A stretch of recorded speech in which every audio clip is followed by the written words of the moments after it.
Liga, quem é daqui da cidade? Pô, tem uma galera enorme que a maioria não é. Vocês são de onde? Quem não é da cidade é de onde? Fala aí. Hã? 7 horas, no interior. Quem que programa? Quem não programa faz o quê? Manda em programador?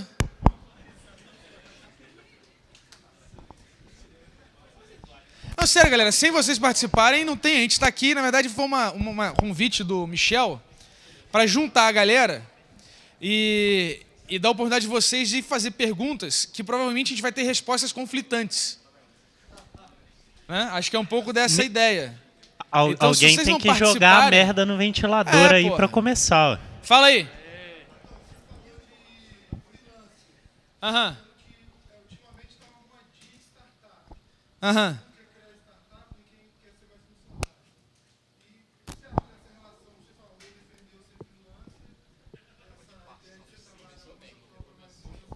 Já começou na polêmica. Então, a minha posição é muito clara, né? Eu acredito em ambientes mais distribuídos do que centralizados, né? E eu acho que é mais fácil, é mais barato aprender, compreender esse ecossistema, o processo econômico-comercial, do que simplesmente delegar para alguém a responsabilidade de trazer projetos para poder pagar meu salário. Então é isso, mas tem o Akida, por exemplo, que ele tem funcionários, tem empresa, então acho que é boa pergunta para perguntar como é que ele enfrenta isso, né? Quem mais tem empresa aqui? Não, Pedro também está com empresa. Fala aí, Pedrinho. A pergunta, você montou uma startup. Quantos você tem? 12? 17? Quase isso. Então como é que foi seu processo? Como é que foi essa caminhada para você decidir montar uma startup? Né? Tem uma diferença de startup para uma empresa? O que você enxergou nisso aí? Assim, tem uma definição de startup a diferença de startup e empresa que é muito boa, que é a seguinte. Uma startup é uma empresa que não descobre um processo burro. Quando a startup fica burra, ela vira uma empresa. O que isso significa? É o seguinte, a startup, quando a empresa que tem um processo para ganhar dinheiro, que ela faz isso, ela prospecta cliente assim, ela opera assim, ela melhora o produto assim, ela tem um ciclo burro que ela já aprendeu, que dá dinheiro, que funciona, ela se mantém e ela está certa. A startup, enquanto ela não descobriu esse ciclo, ela está ali tentando achar esse ciclo e melhorando cada parte dele até ela chegar nesse ciclo. Acho que quando ela chega nesse ciclo, ela deixa de ser uma startup, ela é uma empresa. Então, esse é um negócio legal de entender startup, menos como uma definição e mais como uma etapa. Né? Mas o que eu fico observando pessoalmente, acho que o Luciano tem bastante bagagem disso também, de ser autônomo, né? De ter autonomia, que a curva do mundo é distinção de emprego. Se você analisar assim, em toda a questão da economia, você está cada vez menos empregos. Cara, nos Estados Unidos, no interiorzão, onde não é São Francisco, os Estados Unidos é maior que São Francisco, não sei se vocês sabem, já viram lá no Google Maps, você tem essa questão está muito marcante de que o cara não tem mais um emprego, a carreira, ele tem, na verdade, jobs. Então, assim, é muito comum, cara, tem uns sites, o Market Watch e um monte de sites, você vê os comentários, no interiorzão, a galera já tem 3, 4 trabalhos e vai jogando com esse troço aí para ver o que desenrola. E eu acho que isso tem muito a ver com essa questão de você não se sentir responsável pela sua própria vida, pela sua própria existência, né? De você acreditar que... rola no Brasil a questão do concurso público também, né? Eu conheço um monte de gente que é concurso público, o pessoal do Inmetro lá no Rio. Irmão, os caras são sinistros, são feras, estão apaixonados, mas eu conheço muita gente que está nisso por medo também. Então acho que tem um problema ligado com isso aí. Então, essa questão... Tem alguém com uma pergunta lá na ponta. Vai continuar perguntando isso? Vai mudar? O que você vai fazer? Tá, Deixa eu só complementar aqui antes. Que essa ideia assim de fazer as coisas porque é legal, assim, né? Por exemplo, a questão da startup. Eu acho que muitas pessoas que veem os outros fazendo sucesso com uma startup pensam assim: ah, beleza, vou criar minha startup, vou ser meu chefe, vou ter minha autonomia e vou ser foda e beleza. Então tá, amanhã eu vou começar uma startup e vou fazer o que eu quero.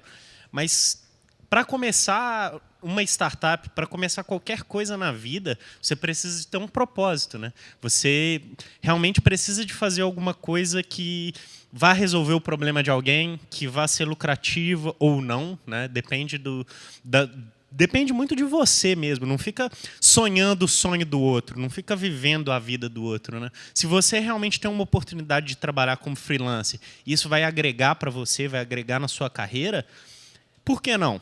Porque está todo mundo sendo empreendedor e está fazendo a sua startup? Acho que não é um parâmetro, né? Mas agora, a partir do momento que você tem realmente uma ideia, ama aquilo que você quer fazer, as suas chances de ser bem-sucedido são enormes, independente do que você for fazer, né? Se você vai abrir uma empresa, uma startup, enfim, se você vai seguir o hype, se você vai ser o ponto fora da curva. Você tem que realmente ter um propósito, né? Eu quero sair daqui e quero chegar ali. Quando você faz isso, você resolve. No meu ponto de vista, claro. Não, e assim, uma coisa que eu acho engraçado nesse mundo de startup é que todo mundo tem uma ideia, né? Assim, todo mundo fala, eu tenho uma ideia, vamos montar uma startup, assim. E uma coisa que o Akita fala muito também é que, cara, a ideia sem execução não vale nada. E assim, cara, a ideia eu tenho 10 no banho, assim. Então, acho que o ponto é o seguinte, você ter a ideia, você falar, eu tenho um modelo de negócio que funciona, que existe aqui, só que eu não executei. Então, o ponto é o seguinte, eu acho que enquanto você está nesse estágio e você não tem a coragem inicial de dar a cara e fazer, assim, eu acho que esse é o ponto mais importante, assim, quando você começa e você vai e você fala, tá, é isso aqui, eu vou chegar aqui, eu tô aqui e eu vou chegar. E aí eu acho que quando você faz isso daí, o ponto acho que é aí que você começa a empreender a startup, assim. Eu acho que o salto inicial é o mais difícil, porque todo mundo tem ideia, assim. Ideia, pô, quem aqui nunca teve uma ideia para um modelo de negócio que de repente funcionasse muito bem e por não executar você fica na dúvida e a dúvida é não, assim. Então, se você não executa é o não, você já tem ele. Eu queria complementar uma coisa que ele falou, que todo mundo tem uma ideia. Eu tenho várias ideias. Eu só não tenho uma que eu acredite que seja realmente muito boa. Quer ver um negócio para fechar esse assunto, deixar a pergunta pro amigo ali? Quer ver um problemão? Eu tô mega feliz com o meu estilo de vida, com as coisas que eu tô fazendo. O Pedro tá empreendendo, tá super feliz na startup dele. O Akita montou a multinacional, tá super feliz também. O Masanori fez concurso público, tá mega feliz também. E aí, qual é o modelo? Tem um? O que serve para você, né? O que incomoda. Quando começa a incomodar, você vai inovar.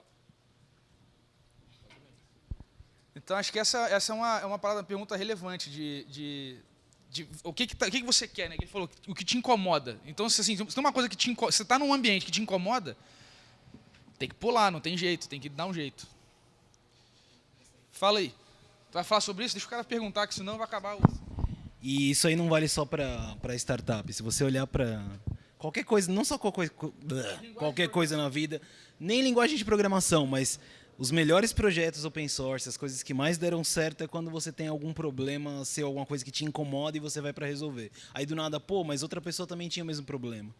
Então, Manda.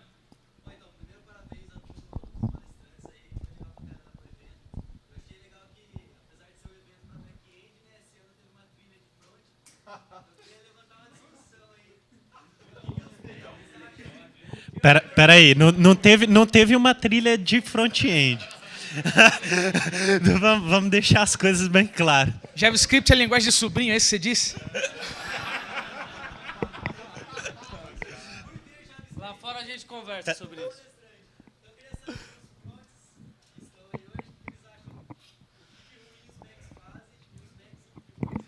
Cara, é muito simples. Quando tem alguém na frente, você tem que chegar por trás também. Não tem jeito. Então, assim, pra não jogar muita merda no ventilador, né? É pra trollar. Na coragem, então. Vou falar uma coisa aqui que eu já falei na minha palestra e vou falar de novo. O evento chama RuPy, Ruby e Python. Qual que é o maior auditório? É da trilha de JavaScript, né? Não, mas agora, sem brincadeira. Na verdade, o evento vai mudar pra Polyconf. Não, sério, lá na Europa já mudou. Ano que vem, Mas então, é interessante a gente ver assim, até o respaldo que o JavaScript está ganhando, né? E isso vem muito por causa da comunidade mesmo, né? Porque, vamos lá, o JavaScript está aí desde que browser existe, né? Praticamente. E, bom, o Pedro falou de Node.js aí mais cedo, né? O Node.js realmente mudou as regras do jogo, né? O JavaScript agora passou a ser visto realmente como um serious business, né? E não só isso, porque é como se fosse uma balança, né? As tecnologias de server-side vão evoluindo, né? Então, Python, Ruby, Java, enfim, as coisas vão evoluindo e o cliente foi ficando para trás, né? Então, pesou na balança, até chegar o momento que as tecnologias de client-side começaram a evoluir também. Então, hoje nós temos frameworks MVC para o client-side. Cara, não vou falar nem da gama de tecnologias que a gente tem aqui, Grant, Yeoman, enfim. E a grande questão é que assim, a gente tem esse espaço, a gente está penetrando cada vez mais em outras comunidades, né? Então é legal ver o Henrique, por exemplo, aqui na palestra do Enzo, vendo aqui sobre JavaScript, se amarrando, e é pythonista. E o Enzo é back-end também, falando de JavaScript, ou seja, cara, não tem como você fazer uma aplicação no browser que não precise do client-side, né? Não precise do front-end. Então vocês vão ter que me engolir.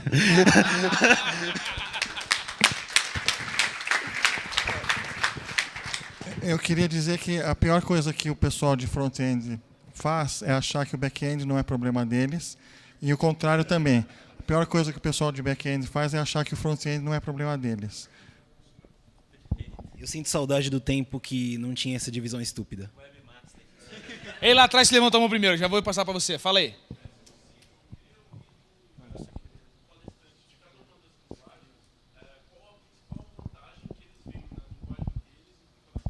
Ah, essa é fácil, porque eu gosto. Próxima pergunta.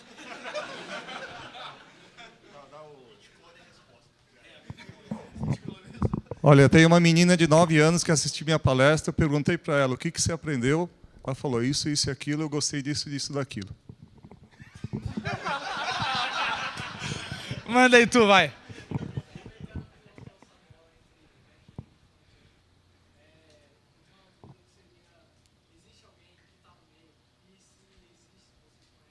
Middle end. Então, falei. JavaScript. JavaScript agora está no meio. Cara, assim, a grande diferença disso é o desenvolvedor, você ligou? Eu programo hoje de C a CSS3, entendeu? Na mesma stack do mesmo produto. Então, quem vai fazer a diferença é você, desenvolvedor, que vai dividir isso ou não. É igual o Luciano estava falando ali, né? A pior coisa que um faz é achar que o outro não é problema dele, né? Então, como front-end, por exemplo, eu estudo design. E não vejo mal nenhum em falar disso. E assim, se alguém chega e fala, você é front-end, você é designer, você não sabe de programação, a gente pode trocar uma ideia sobre orientação a objeto, design patterns, que, como um front-end programando em JavaScript, eu vou conseguir conversar com você também.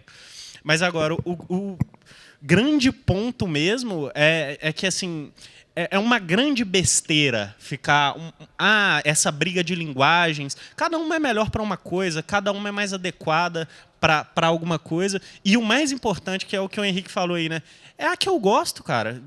Tem coisa melhor do que você fazer o que você gosta, né? Do que você viver o seu sonho. Então, tipo, gostou, faz. Foda-se. O grande lance, galera, é igual perguntar qual é a melhor ideia, sacou? E aí, esse é o exemplo canônico pra mim. Na boa, quem gosta de ver IMAX, meus parabéns, vocês têm uma memória fantástica. Pra mim é uma merda! Eu esqueço as teclas. Todo dia quando eu acordo dá um reset, eu esqueço as teclas. Eu uso o PyCharm porque o menu faz sentido, tem search no menu lá no Mac, tudo bacaninha. Funciona, cara, me atende, eu sou extremamente produtivo, paga minhas contas, fica legal, não fico estressado. Então o que funciona para você? E tem esse grande lance com a linguagem, ela tem umas melhor para cada problema, mas tem aquela que tu curte. Então se você vai fazer uma parada contrariado, que você está fazendo um negócio que você não gosta, já vai ser mais caro por definição. As pessoas ficam procurando muito razões técnicas para escolher uma linguagem ou outra. Existem, sim. Mas esse fato é um negócio predominante. Eu até achei legal quando o Akita falou de cultura na palestra dele, falou que cultura não é regra e tal, né? Não é regra escrita. E, na verdade, é o seguinte, a gente precisa reconhecer que, assim como sinfonias e quadros, músicas, linguagens de programação são artefatos culturais. Então, tem muito do gosto de cada um, entendeu? Eu, por exemplo, sou uma pessoa que não acredito muito em regras rígidas, entende? Em coisas que tem que ser sempre de uma certa maneira. Então, por exemplo, culturalmente, eu não me identifico com Java, entende? Mas é uma questão cultural. Então, é necessário reconhecer que existem critérios subjetivos para a escolha de linguagem. Não é só critérios objetivos que vão decidir, porque, no fundo, são as pessoas que estão interagindo com elas, né? Sobre esse lance de front versus back, não sei o que lá, né? Uma coisa que eu tenho para dizer é assim, a gente se leva muito a sério, né? A gente está aqui, é front, é back, é não sei o que. Sua mãe ela ainda vai te perguntar como é que conserta o computador. Então, vamos lá, vamos fazer as coisas acontecer e vamos programar direito e é isso aí, sabe? Na ideia de... Eu gosto de jogar ideias que não são exatas. Você já deve ter percebido pelos meus slides. Então, eu vou deixar uma coisa que é engraçada. Eu li esses dias, em alguma matéria, uma coisa que é já decidido como verdade absoluta. Cor. Cor das camisetas da RuPaul hoje são azuis. Todo mundo que pensar em criança, se for menino, vai ser azul. Se for menina, vai ser rosa. Tem alguma discussão contra isso? Alguma mãe vai comprar um rosa para um menino? Rosa para menino? Se comprar, vai ficar pensando, pô, será que ele vai ficar meio estranho? Não rola isso? Rola, não rola? Agora, sabe o que é engraçado? Em 1918, não existia isso. Era branco, era cinza, era preto. E quando saiu as cores, nas lojas, para dizer para os vendedores como vender, ele dizia assim, rosa, por ser uma cor mais decisiva, mais vibrante, é uma cor específica, é uma cor mais recomendada para homens. E o azul, por ser mais delicado, por ser uma tonalidade mais suave, é para mulheres. Isso era uma verdade em 1918. Hoje é o contrário. Hoje a gente aceita isso como uma verdade absoluta. Agora entendam isso, essas verdades absolutas não são verdades absolutas. Então a gente acostuma em pensar em prós e contras. Técnica 1, técnica 2. Não é bem assim que as coisas funcionam. O comportamento humano muda de tempos em tempos, então eu não me preocuparia com isso tão rigidamente agora. Nada dogmatizado funciona. Massa. Próximo. Fala aí. Ih, não entra nisso não. Vai, próximo. Vai.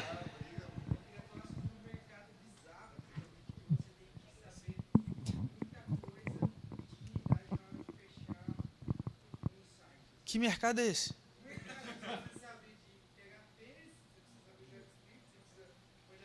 Tipo e-panelinha, essas porras. Isso não é mercado não, cara. Não, é porque no mercado de verdade tem pessoas com problemas. Então aí você vai ter as pessoas com problemas e oferece soluções para os problemas das pessoas.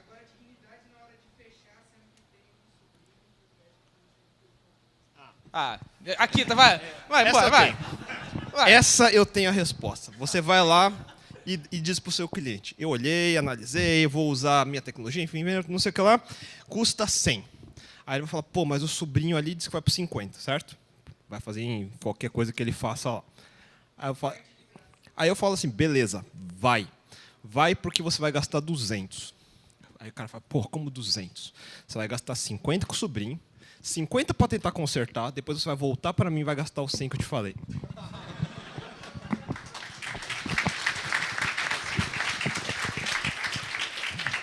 Mas essa...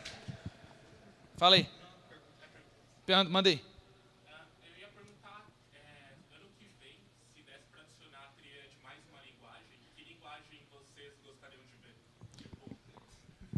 Alguma coisa ligada a Lisp. Eu ia falar com Alguma coisa desse universo, assim, Lisp. Lisp é um codinome, né? Eu gosto de Hackett, por exemplo. Você gosta de Scheme, não é isso? Não.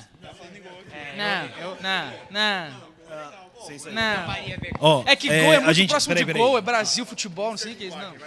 A gente tem, se fosse para falar de Go, a gente teria que falar de Go e de Rust. E aí a gente já ia cair no campo das linguagens minoritárias e ia ter que falar de mais umas outras 10. Aí é um problema de Code of Conduct e diversidade. Né? Que aí tem que falar de tudo. Pois é. Não, fala aí. Faça dinheiro com Go e depois a gente conversa. Diga lá.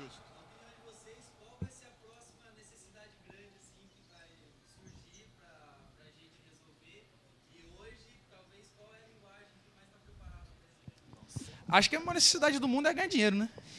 Eu acho que não só dinheiro. Eu acho que não. Curar o câncer. Eu acredito que uma das grandes necessidades tecnológicas, e foi um pouco do que eu falei, é a questão de celeridade. Eu acho que o tempo se tornou o asset mais valioso que a gente tem hoje e a gente tem que poupar isso de todas as maneiras.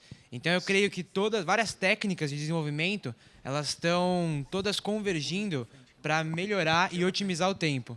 Então, por exemplo, tanto técnicas de gerenciamento, quanto técnicas de processos de empresa, quanto técnicas de desenvolvimento, quanto as linguagens em si só, elas estão todas convergindo para um ponto de buscarem ser o mais céleres possíveis. Ninguém mais pode se dar o luxo de ficar perdendo tempo com nada. Então, se eu pudesse apostar parte das minhas fichas em alguma coisa que vai estar regulando aí algumas próximas inovações, seria a velocidade. Então, essa seria a minha aposta aí.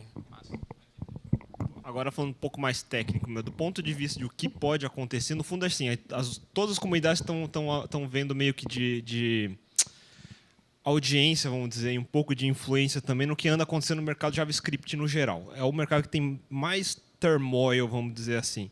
Enquanto a gente não enquanto não emergir o cara que vai ser o atrator, que vai tornar esse ecossistema um pouco mais coeso. Enquanto tiver Ember, Angular, Backbone, com Knockout, com sei lá, pode ser que seja esse o futuro também. Pode ser que realmente sejam várias ilhas. Não tem nada ruim em um ou outro, mas é o que tem hoje em dia causado mais dificuldade em qualquer novo desenvolvimento. Eu vou fazer no mundo back, beleza, vou fazer em Django, ou faço em Rails, ou faço em Spring. Isso já tá meio, o stack já está meio até que consolidado. No mundo JavaScript eu parava para pensar, bom, hoje eu uso Angular ou uso Ember. Se eu usar o Knockout, eu vou usar Mustache ou não vou. Se eu vou usar com Grunt ou não vou. Ou talvez não uso Bower, mas uso aqui. Isso é a única coisa que ainda está meio complicado. A gente ainda vai ver isso acontecer. Isso do ponto de vista bem no técnico. Do ponto de vista de ferramentas mais avançadas, a gente está falando, sei lá, machine learning, todas essas grandes tendências do futuro, na verdade, estão no passado. Então, o que eu aconselho é você olhar o passado.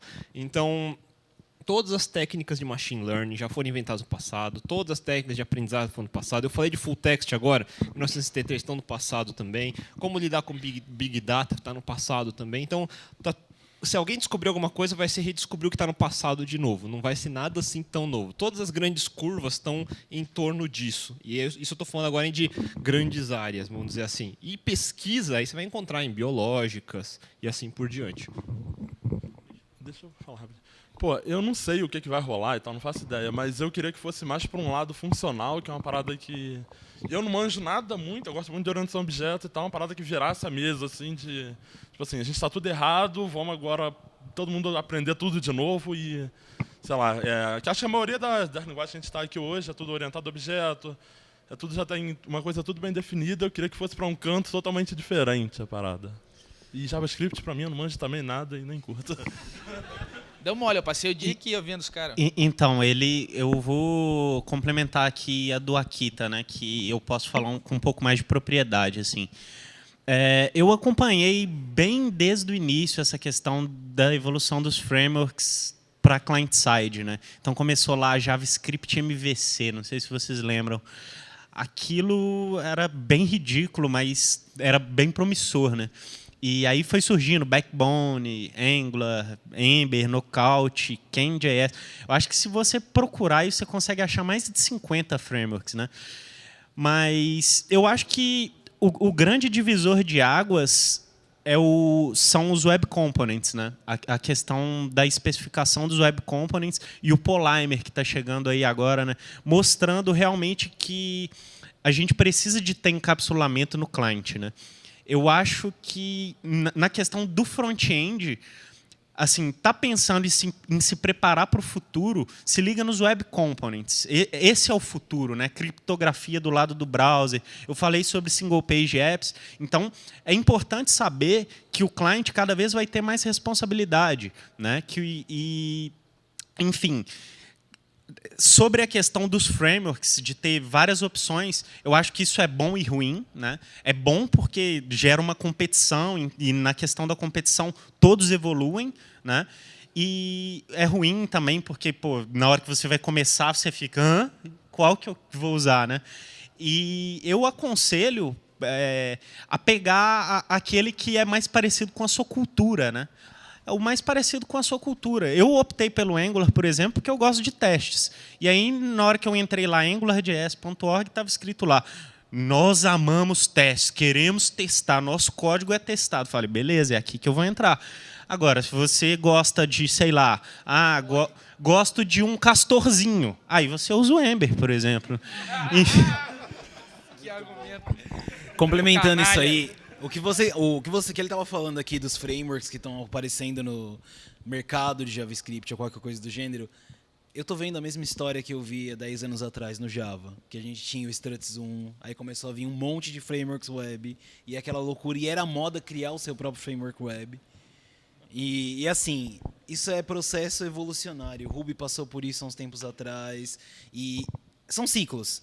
Esse ciclo vai passar, daqui a um tempo vão se consolidar. Meu palpite é que o Backbone vai virar o Struts.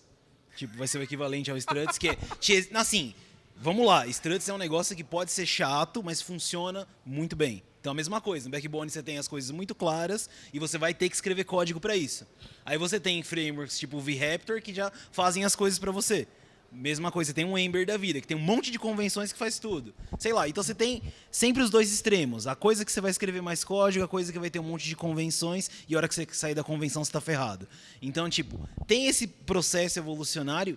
E outra coisa também que eu não queria deixar passar é que você tinha comentado de mudanças radicais, né? Eu não acredito em evolução brusca. Eu acho que, tipo, tudo que é muito, muito assim, nossa, que mudança bizarra, revolucionário. Ok, a revolução de verdade eu acho que ela acontece dia a dia em evolução em pequenos passos. Tudo que você chega de coisa muito bruta, acho que, tipo, difícil emplacar porque é difícil mudar a cabeça das pessoas. É isso. Próximo. Quem levantou a mão? Levanta a mão, levanta a mão esticada aí. Você, vai, manda. Boa.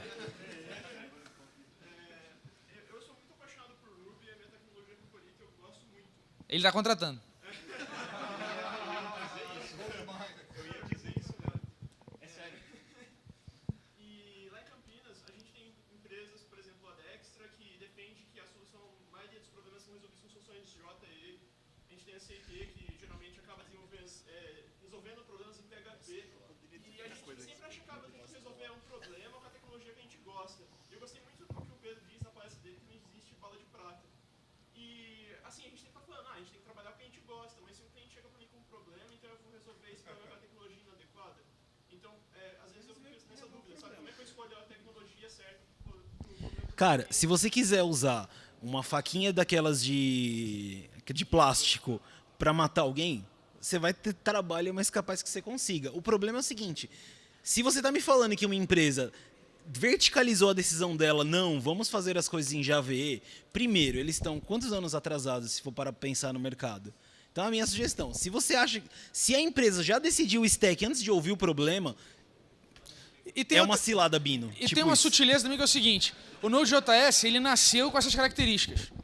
Só que, na boa, todas as linguagens estão resolvendo esse problema de alguma maneira ou de outra, estão importando, trazendo isso para dentro delas. Então, a interseção entre as tecnologias é enorme, porque a distância entre as pessoas de comunidades diferentes não é tão grande assim, sacou? Então, na boa, às vezes, aí se pega o custo, vamos falar de grana mesmo. Você tem uma equipe lá especializada em Ruby, e Ruby tem uma solução ok para resolver esse problema dessa empresa. Tá? E é ok, você já sabe a tecnologia, você já conhece a linguagem, a equipe já está sintonizada, o ambiente de trabalho todo mundo está pronto, é pegar, fazer, entregar, o cara vai começar a faturar e você consegue gerar valor e ganhar dinheiro. Massa. A outra questão é, tu vai pegar aquela equipe, com aquela empresa, vai decidir fazer um investimento a priori para que todo mundo aprenda um troço diferente, que ainda não está acostumado, para poder, então, depois que pegou as boas práticas, entregar a solução. Tem que fazer conta financeira para decidir uma estratégia ou outra. A primeira me parece bem mais barata, só de primeiro olho, assim. Eu acho que assim, o ponto é, eu acho que é muito o que eu falei, assim. Você fala assim, resolve um problema. Sim, beleza, você tem que saber o problema, mas a minha intuição inicial vai ser usar o que eu gosto, que é o Ruby. Só que, quando eu tive o problema que eu tive, eu falei assim, Ruby resolve bem esse problema, só que tem um negócio que é Node que resolve muito melhor. Então, assim, eu poderia me forçar a usar Ruby, só que eu falei, a quantidade de problema que eu vou ter em Ruby que Node já resolve por definição, pela forma com que o Node é feito, não vale a pena, assim. Às vezes assim, dá para resolver tudo com qualquer coisa.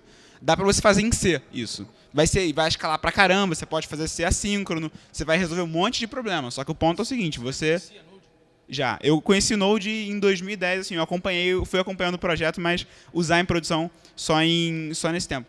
E outra coisa também antes de eu passar aqui, que é o seguinte, por exemplo, todo mundo tem essa lenda aqui de Java não funciona. Só que Java não funciona mais ou menos. O seguinte, se você fosse fazer...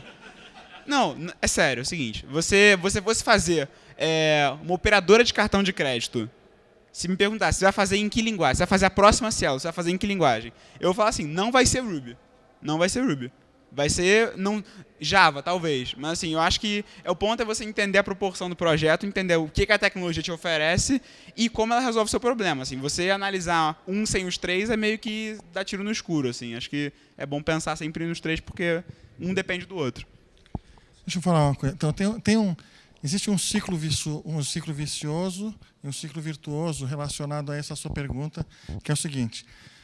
Se você não sabe dizer não, você fica pegando projetos de clientes que você sabe que são ruins, tipo, porque o cliente interfere muito, o cliente paga mal, o cliente fica mudando de ideia, o cliente não quer aprender como é que você acha que é melhor trabalhar, o cliente não quer ouvir, o cliente quer impor uma tecnologia bizarra da cabeça deles. Então, se você não sabe dizer não, você acaba trabalhando uma boa parte do seu tempo, ou então a maior parte do teu tempo, para esse tipo de clientes. E aí você não consegue ficar excelente. E se você não fica excelente, você deixa de ter os clientes que te procuram porque você é excelente. Entendeu? Eu tive esse insight há muito tempo atrás. Eu tive uma empresa, agora eu estou no esquema parecido com o do Henrique. Mas eu tive uma empresa, e na época estava lançando essa história, estava na moda o negócio de XP, só existia o primeiro livro de XP ainda, e a gente achou aquilo, era uma empresa de programadores, e falou, nossa, isso aqui é a coisa mais maravilhosa do mundo. E a gente ficou meses tentando convencer algum cliente.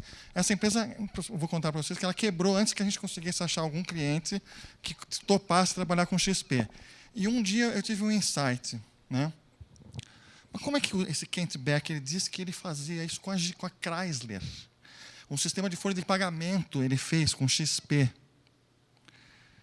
Imagina, quem vai fazer um sistema de folha de pagamento em Smalltalk? Ele fez, e com XP, com todas essas práticas bizarras. Como que ele conseguiu? Aí eu tive um insight. Porque é ele, entendeu? Quando os caras procuraram ele, sabendo que ele era um cara excelente, se ele falasse para eles, tudo bem, eu trabalho para vocês, mas tem algumas regras. Por exemplo, todo mundo tem que trabalhar sem camisa. Eles iam tirar a camisa. Entendeu? Então, uma coisa que eu falo, eu já conversei sobre isso com o Henrique também, é o seguinte, existe uma diferença muito importante entre você e as pessoas que pagam você para trabalhar, que são duas palavras, cliente ou freguês. Eu gosto muito mais de fregueses. O cliente é um cara que, tipicamente, é muito maior do que você, que quer que você trabalhe do jeito dele.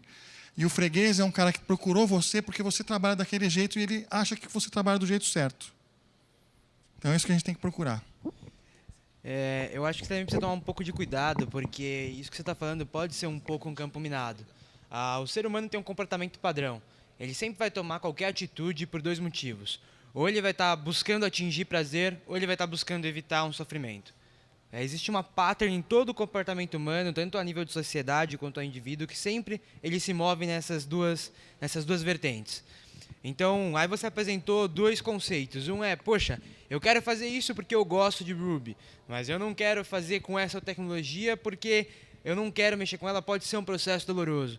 Eu acho que, apesar de ter momentos que você pode se impor, você tem que buscar equilíbrio para sair da sua zona de conforto e talvez ter uma experiência absurda com uma outra linguagem e talvez compartilhar isso com pessoas e ser o próximo inovador, por exemplo, da próxima geração. Então, às vezes, a oportunidade de você cair um projeto e usar uma tecnologia nova, seja ela Scala, seja ela Clojure, seja ela Go, pode ser aquilo que vai te dar aquele diferencial onde você vai achar uma nova paixão. Então, eu vou dizer assim, sempre busca o equilíbrio. Não é uma questão de ser xiita em nenhum dos dois extremos. Acho que o equilíbrio é o segredo. Outra coisa que eu queria falar rapidinho a respeito do negócio da decisão de tecnologia, no meio de segurança, o pessoal que trabalha com cripto e coisas do gênero, a gente costuma denominar as tecnologias como boring e non-boring, basicamente. Então, assim, o que o Pedro falou de usar uma tecnologia, não usaria Ruby ou coisa do gênero, eu acho que vai muito com o que o pessoal da comunidade de cripto acaba levando. Dependendo do tamanho do seu problema, você vai querer usar uma tecnologia boring. Você não quer ter surpresas. Você quer ter pra quem ligar. Você não quer ter surpresas, exatamente. Você quer ter alguém para xingar, você quer ter esse tipo de coisa. Então, se eu não me engano, eu li em alguma coisa recentemente que eu estava falando que você tem que inovar nas funcionalidades para os seus clientes e não na tecnologia que você usa de última hora, uma parada assim. Acho que era a única parte que fazia sentido desse último livro da 37 Signals. Acho que eu odiei o livro inteiro. Mas enfim, depois eu acho. E nesse ponto tem uma outra questão interessante que é, geralmente, quando tem algo numa outra linguagem que não tem na sua, as pessoas acabam criando a própria cópia para ela. Então, por exemplo, a gente teve o Capistrano no Ruby e logo em seguida você teve o Fabric no Python, entendeu? Então, às vezes acontece muito isso. Tem algo que tem uma linguagem que eu acho maneiro, o projeto é bem legal, mas, a linguagem que eu gosto é essa aqui. Então, você pega e, beleza, eu vou fazer algo que resolva esse problema na minha linguagem. Isso é outra coisa que acaba acontecendo. Você quer falar aqui? Cara, pra mim, se você sabe Ruby, gosta de Ruby, faz em Ruby. Se essa parada daqui a... Pode ser um produto que não vai dar em nada. Você vai aprender uma linguagem, sei lá, se eu fosse fazer em Node, eu tô fodido. Eu não manjo JavaScript e eu ia querer testar, eu não sei se eu consigo testar lá e tal. Eu ia pegar, faço em Ruby, se der dinheiro, beleza, aí eu tenho dinheiro para trabalhar nisso e fazer em outra linguagem, eu pago alguém para fazer e resolvo. Espera o problema vir, sacou? Faz no que tu consegue resolver hoje. Só para finalizar também, eu acho que você está falando da empresa, que é grande, para mim, 2 caminhos, se você quer usar. Ou você bate no peito lá e pega um projeto e fala, não, esse eu vou tocar no peito, que foi o que um aluno meu fez depois que ele viu o Python e gostou na faculdade e falou, não, esse projeto eu vou fazer com Django. E matou no peito dentro da empresa dele e inovou dentro da empresa. Ou então, como o pessoal já falou, o Akita está contratando. Então, são... sabe? Mais alguém aí, galera? Chuta.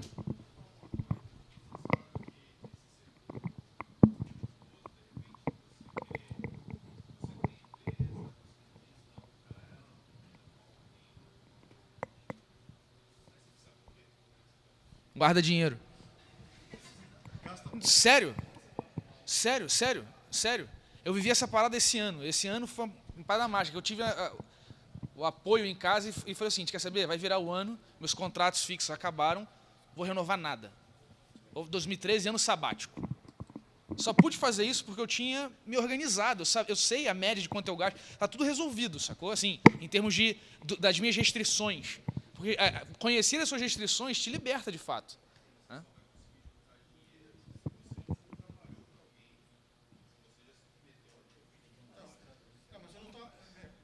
Só que eu não falei para você dizer não para todo mundo. Só que acho que isso é uma coisa assim. Tem certas empresas que chegou um cliente, tem que fazer a venda de qualquer jeito. Isso é um erro, entendeu? Porque muitas dessas vendas vão gerar prejuízo. Ou vão gerar, mesmo que não gere prejuízo, gera um projeto do qual você não se orgulha. Você não pode mostrar no portfólio. Não pode mostrar no portfólio, entendeu? Etc. Gera uma série de outros custos. Fala, comenta.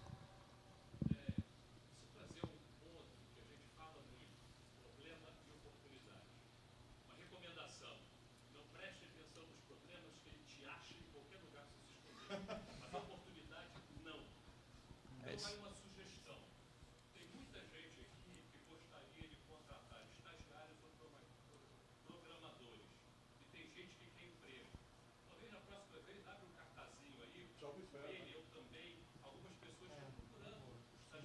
Massa.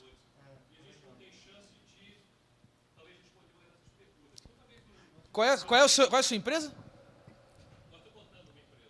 Tá, mas qual é o nome? Tem nome já? Qual é o nome? Como é que é o seu nome? Fausto. Então, quem está procurando estágio aí, ó, o Fausto já está ali. Já está ali, já começa, amanhã já está pronto, né? Domingo começa já. Não, amanhã é sábado, né? Não é sábado, né? Já perdi a sequência. Também está contratando. Mas só um comentário sobre o que ele falou, esse lance do cliente e tal. Quando eu tomei a decisão de fechar a empresa para investir nesse negócio de rede, essa coisa que o pessoal fica assim meio que porra é essa? Mas que funciona, foi exatamente porque tinha a oportunidade de triplicar a equipe em 6 meses.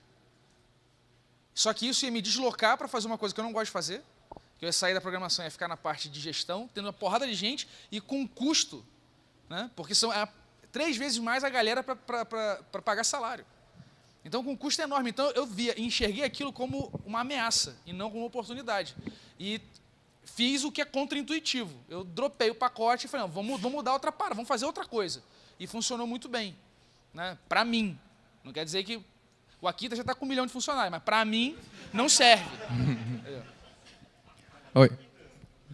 Posso? Tem uma seguinte questão nisso tudo, é que todo mundo está criando problemas. Com tantas coisas, está todo mundo disperso. Então, é meio que uma era de distrações e não de soluções. Todo mundo está vendendo distrações e acabou consumindo disso tudo. E é o contrário. Você tem que se distrair menos e entregar. É basicamente isso. Resolver problemas, não criar problemas. Na verdade, o problema é que tem tanta opção que você fica com medo de tomar qualquer uma delas. Exatamente. Se você não tivesse nenhuma opção, você ia ser obrigado a fazer ela. Então, aí ele já respondeu bem também. A ideia de ou você vai, põe o pau na mesa, literalmente faz, ou então você sai e procura onde tem. Porque essas são as opções que tem. Acho que esse é o principal. O problema maior é que todo mundo tem muita opção. Aqui a gente tem muitas linguagens hoje. Então, agora, a primeira pergunta que a pessoa fica na cabeça é, beleza, será que eu estou investindo meu tempo no lugar certo ou não? Faça a listinha, prós e contras. Isso não vai acontecer. A principal coisa que é importante na nossa profissão, todos nós somos profissionais de prática. Profissional de prática exige prática. Prática você não aprende num livro, você não vai pegar numa lista de prós e cons, não vai ter tutorial para isso. Ou você vai primeiro passar pelo ruim, para depois entender o que é o bom. Você só vai saber, a gente faz piada de Java, talvez o pessoal não estava nem entendendo. Quem não passou por Struts, quem não passou por J2EE 1.2, quem não passou por isso, não sabe o que é, mas acreditou que rosa é para menina e azul é para menino. Acreditou. Então isso é ruim. Não quer dizer, por exemplo, que você não vai achar projeto de Java bom. Lógico que vai ter, certeza. Só que o processo vai estar errado, o desenvolvedor que fez é ruim, fez um código cagado. Aí são outros 500. Não é o problema da linguagem necessariamente. E aí o problema é que nós somos profissionais de prática. Então, sem ter prática, restringe a sua opinião, antes de mais nada, não adopte a opinião dos outros também por antecipação e experimente. Então, primeiro vai no lugar ruim, entenda que é ruim, agora eu sei o que é ruim, vamos tentar um bom, o que eu achava que era bom. Você vai descobrir que também é ruim, porque sua opinião inicial sempre vai estar errado. É que nem o seu primeiro desenho na primeira aula de arte, vai ser uma bosta, não importa. Sua mãe vai dizer que é bom, só, mas vai ser uma bosta. A 10ª vai ser uma bosta também. A 100ª vai continuar sendo ruim. Então, assim, antes disso, ainda continua sendo ruim. Então, antes disso, qualquer opinião vale tanto quanto qualquer outra. Não tem muito sentido você se definir por ela. Experimenta todas. Calma aí, rapidinho. É que é o seguinte, quem tem umas perguntas? Você tem pergunta? Manda.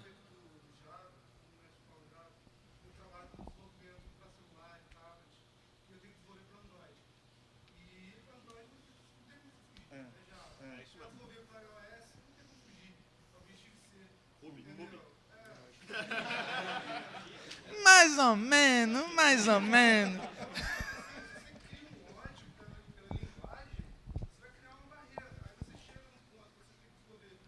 Pode esquecer do mono também.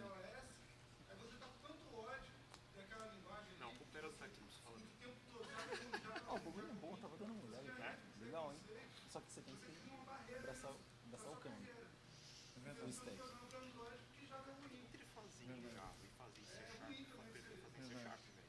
Sharp é bem melhor. Linguagem. O problema é que você tem que abraçar. Se não precisar se abraçar. Tem umas abstrações legaisinhas. Eu acho que é complicado só pelo seguinte, isso é uma projeção, né? Você tem uma intuição, tem um sentimento ruim e você não consegue lidar com isso e projeta em alguma coisa. Então assim, por exemplo, eu acho Java é possível fazer um código lindo. Eu já pareei com Klaus. Porra, velho. Eu parei com Klaus. Meu irmão, é assustador. O cara escreve Java. É impressionante. Agora tem que ser o Klaus para escrever assim, né? Mas eu não parei com ele. Mas o grande lance é o seguinte: não pode deixar vazar, complementando o que você está falando, não pode deixar vazar essa questão, porque o que é que está com problema de fato, né? A galera não gosta de Java porque as empresas verticalizadas, hierarquizadas, fudidas, que não usam teste, Fábrica que aceitam software. qualquer cliente. Como é? O conceito de fábrica de software. Fábrica de software usa daquele jeito que, irmão, mata a paixão do cara pela computação. Começou a programar há quantos anos? 8 e 9. Quer dizer, o cara começou a programar porque gostava, porque ele só tinha a obrigação de tirar nota boa na escola, né? Não tinha mais nada para fazer. E porque gostava. Como é que pode você se dedicar por motivação intrínseca a uma coisa por tanto tempo, porque são quase 10 anos, né? 17, vai fazer 18 daqui a pouco, por tanto tempo, e você se permitir, você autorizar uma empresa ou alguma coisa externa matar a sua paixão pela sua arte? Então, troca, velho. Então, assim, essa projeção acontece, é natural, mas é um sinal de que você não está conseguindo lidar com um problema que você sente, uma coisa que você sente. Eu concordo com tudo que você disse, mas eu só tenho que completar uma coisa. Toda a minha tentativa de fugir da projeção acaba quando o emulador do Android demora 10 minutos para subir.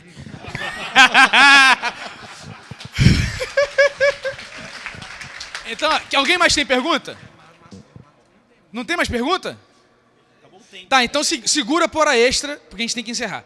Então, ele vai ter que fazer Vou te cobrar lá para você fazer a pergunta lá. Eu queria só terminar contando uma piada de startup, já que estamos falando de startup aqui. Então, o cara chega para trabalhar na startup, na primeira semana ele está todo contente. Olha que legal, tem puff, tem pebolim, tem cerveja na geladeira e tal, né?